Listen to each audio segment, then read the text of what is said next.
Linley, what do you think of the capital city? It's the biggest city in our alliance, Hillman said with a smile. West of the monster brute ridgeline, a rugged mountain range in the Oakwood realm, the territories were divided between two factions, the Sacred Covenant and the Shadow Covenant.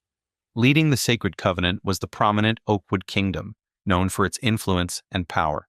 The royal capital of the kingdom was called Sovereign City, which also served as the holy city of the Sacred Covenant, with the headquarters of the body located in its western part. Linley and Hillman strolled along the street, observing the warriors and occasional mages passing by. Hillman remarked, "Linley, isn't it impressive to see how these strong warriors and mages walk around here as commoners?" Linley nodded with a smile. "According to what I've read, this city is the most important city of the kingdom. This is the headquarters of the Sacred Covenant, too, so it's really not surprising to see these people hang around here. It's a haven for the wealthy and influential." Hillman nodded in agreement. On the bustling Maple Boulevard, carriages rolled by in a steady stream. After their stroll along the main street, the two of them quickly settled into a modest inn. Next to it was a small restaurant where they had dinner. That night, Linley and Hillman settled into their room at the inn, preparing for the next day's events. They shared a room with two beds.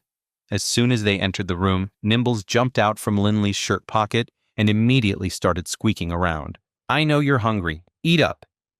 Linley placed the whole roasted duck he brought back from the restaurant on the floor, and Nimbles excitedly started tearing at it. "Linley, get some rest. You still have to take the aptitude test tomorrow morning," Hillman reminded. "I know, Mr. Hillman. I am prepared for tomorrow," Linley said, but walked to the window and pulled open the curtains. Looking out the window, there were still people bustling on the streets below. "Wow, it's been ages since I've seen a big city," Linley remarked, as a soft glow emerged from the dragon ring, and almost instantaneously, Dennis appeared beside him. "Old man, it's a nice view, isn't it?"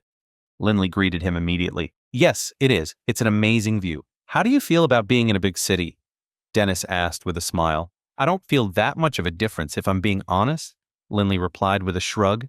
But Dennis sighed. "You've only been here a short while, so you don't really grasp the essence of big cities. Here, people can easily drop a fortune at luxury spots, such as grand auction houses, shining armor, potions, and a lot more. Millions of gold bucks?" Linley only felt his throat go dry. "Yes, maybe a lot more than that, too." What an enormous sum that was. His own family probably couldn't even come up with 100,000 gold coins. In Sovereign City, the allure of wealth, power, and beautiful women was shadowed by fierce competition, where the stakes were high and lives were lost daily.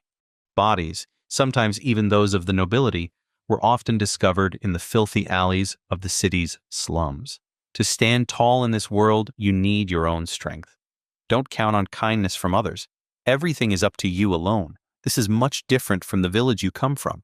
Life in the city is vastly different. Don't count on the kindness of others here. Here, once Hillman leaves, you're on your own. Hearing this, Linley's dragon blood lineage coursed through his veins, making him naturally aggressive and fierce. "If anyone threatens me or my loved ones, I'll do whatever it takes to protect us," Linley stated resolutely.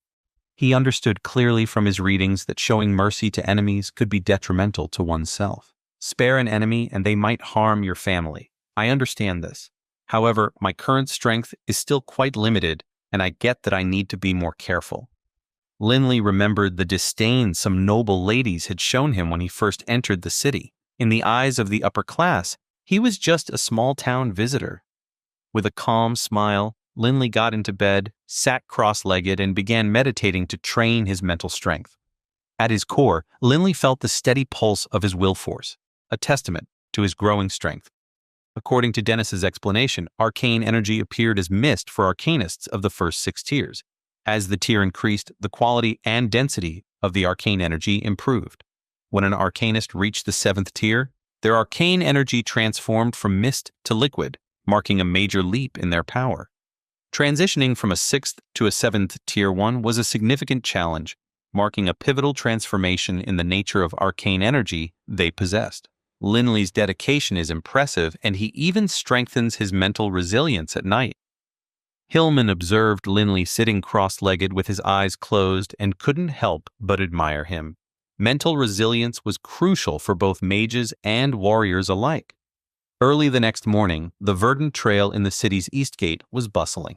This main thoroughfare in the city was lined with luxurious mansions and royal buildings.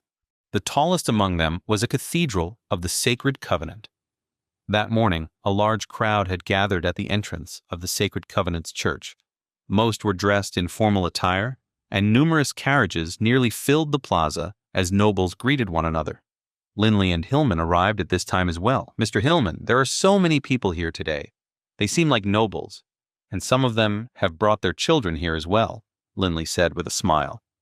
Meanwhile, Nimbles was nestled in his jacket, occasionally peeking out to observe. Hillman nodded and replied with a calm smile, "Yes, it appears to be so. These are all graduates from the academy, so it would not be tough to imagine them being awarded the title of earls and be given earldoms due to their skills and contributions." "Earls and earldoms, you say?" "Makes sense. Just like how Dad oversees our village, right?" Linley asked. "Exactly. Just like that," Hillman said with a smile. "Oh, Lord Dior, you're here as well?"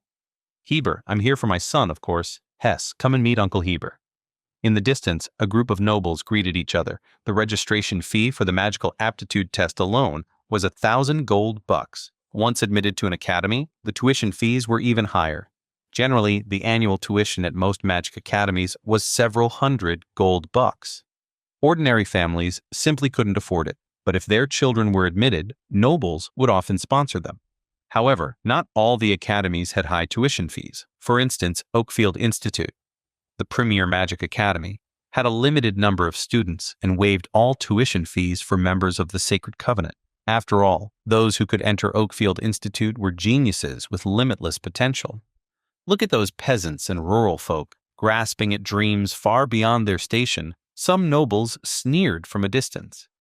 Among the hundreds gathered in the square, commoners and lesser-known rural aristocrats, like Linley, mingled with the crowd. The capital's nobles generally looked down upon them. "Linley, don't lower your head. You do not need to prove yourself to be of their standards. You are here to prove your potential, nothing else. Keep your head high," Hillman said as he noticed the drop in enthusiasm on Linley's face. Linley glanced at the group of nobles and chuckled. "Mr. Hillman, don't worry, I won't stoop to their level. I know what I'm here for." Thanks to his upbringing by his father, Linley didn't care about the arrogant nobles in the capital. The square was distinctly divided into two groups: the nobles engaged in discussions and the commoners and lesser-known rural aristocrats. At this moment, 2 guards in armor were blocking the entrance to the church, preventing outsiders from entering. A priest in a black cassock slowly walked out and paused at the church entrance. With a smile, he announced clearly, "The aptitude test will now begin, and representatives from the academies are ready. Anyone wishing to take the assessment, please follow me into the Great Hall." Wait, that's not the end. You've just had a free taste. Now get the full story on the Pocket FM app, link in description. Check out our next video and playlist, and don't forget to like, share, and subscribe.